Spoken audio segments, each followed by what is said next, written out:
I mean, Rafe, do you think there's a sort of a division now within the party between the sort of the home counties Tories of the sort of more sort of tradition and the new ones that they've taken from the north? Is that going to sort of have to shift policy in order to? There is, absolutely. The free marketeers are in for a rude awakening if they think that there's going to be a Thatcherite revolution taking place.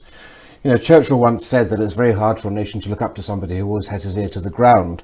But certainly Boris Johnson's success, or Dominic Cummings' success, is that he has had his ear to the ground. And basically what we've had now is a realignment election. People don't actually understand the significance. Brexit was really the catalyst that has brought in advance something that was going to happen anyway. Every 40 years or so we have this happening. 1885 to 93, you had it in the 20s when Labour took over from the Liberal Party. You had it in 79 when Thatcherism came in, and Thatcherism was an economic revolution. And now the economic argument is finished because it's culture and values that unite people on the right now.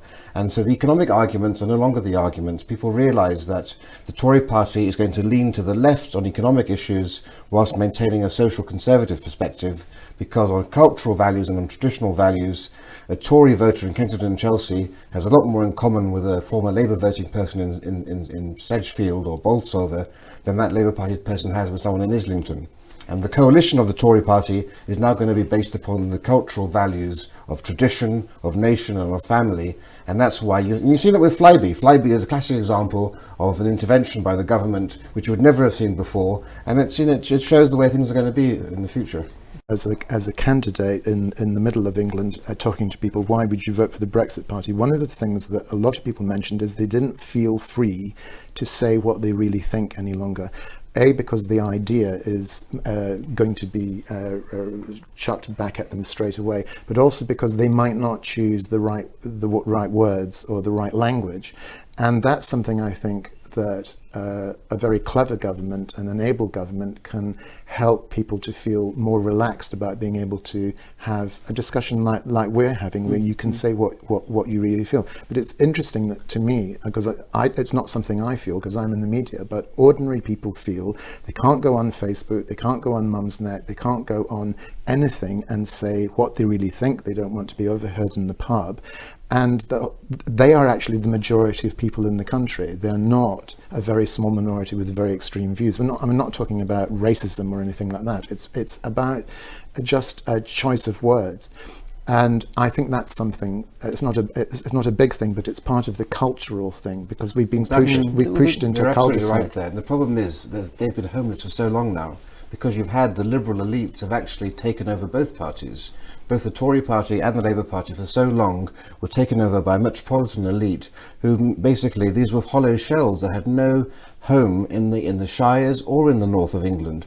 And those people felt dispossessed, and Dominic Cummings has realised that, and Boris Johnson will go wherever the votes are, and so he's very malleable on that. He's like the listening bank in the old days. He's a listening Tory, if you want to know what sort of Tory he is. And that's what's going to happen now. And so it is actually very simple. It's immigration, it is being, David Goodhart, somewheres and anywheres. It's about being, are you an internationalist or are you a nationalist? Are you in favour of migration, or are you in favour of are you patriotic, or do you believe that the nation is actually... Patriotism is a very strong point. I mean, certainly, but hard to turn that into a policy. I mean, certainly Labour did poorly, at least partly in the north, because the voters there were actually quite patriotic and thought that Corbyn definitely wasn't. But that's not really a policy, but perhaps the Labour Party lost its voters by being seen to be anti-British. Yes. And the Labour Party is actually no longer a Labour Party. It has ceased to represent the working classes. It is now an urban party. It's a metropolitan elite party dealing with the middle class, intelligentsia, the university educated middle classes, who are concerned about identity politics, who are concerned about woke issues, which have no resonance back at home. And that's actually, it's the Blue Labour was talking about this, and anyone who was Blue Labour was seen to be racist by the very types of people, the Emily Thornberrys of this world, and that turned off this population, who stopped voting as a whole, as a bloc. They stopped voting. And you see, it's much easier for the Tory Party to go left on economics, because the Tories have always been pragmatic. The Labour Party has always been ideological, and to change an ideology of the left is much more difficult, and that's why the Tories have won where the Labour Party hasn't. The economic argument was the argument of Thatcherism.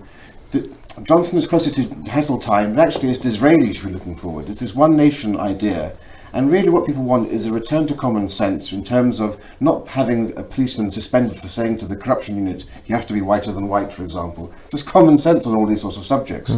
And what you're going to see, I think, this is the decade for Johnson to do for the 2020s what Thatcher did for the 80s. And Johnsonianism, I think with Cummings, is going to really be an attempt. They've won the culture battle by winning this election. The cultural war is going to be tackling the long march through institutions and to actually address things like the BBC, address things like the bias in universities and the Department of Education, in the civil service. They've got 10 years now to try to redress that balance, because they will have lost the culture war if they are unable to actually attack this liberal elite who have no support in the country but control all the levers of power and all of the ways in which media is consumed. And so that is, I think, is going to, well, I know for a fact is going to be a key issue that's being pushed for over the next few years, is how do we actually get over the final stage of the cultural war, which is to go over the top and get control back. Well, one thing that makes me wonder about is how that's going to go down with the younger generation. I mean, I could see that sort of argument maybe playing to some of the sort of older, commonsensical type people, but the Tories have a continuing problem with young people, particularly if you look in schools now. If it was, 18, 24-year-olds had voted, then it would have been, Labour landslide. All hail Jeremy Corbyn, the dear leader. Yes. Exactly. So it probably would have been in any election. Well, no, particularly bad in this one. So well, the question that's is, why they need to get back into the Department of Education. As I said, it's the schools, it's universities, where, universities, it used to be there were 2 liberals for every conservative in a university setting. Right. It's now 8 or 9 to 1. Right? That's happened in the last 20 years. That needs to be addressed because, the left were very clever in getting into positions of power on committees and in the administration departments of universities. And so there was a hiring bias that took place, and it happened over 20 years.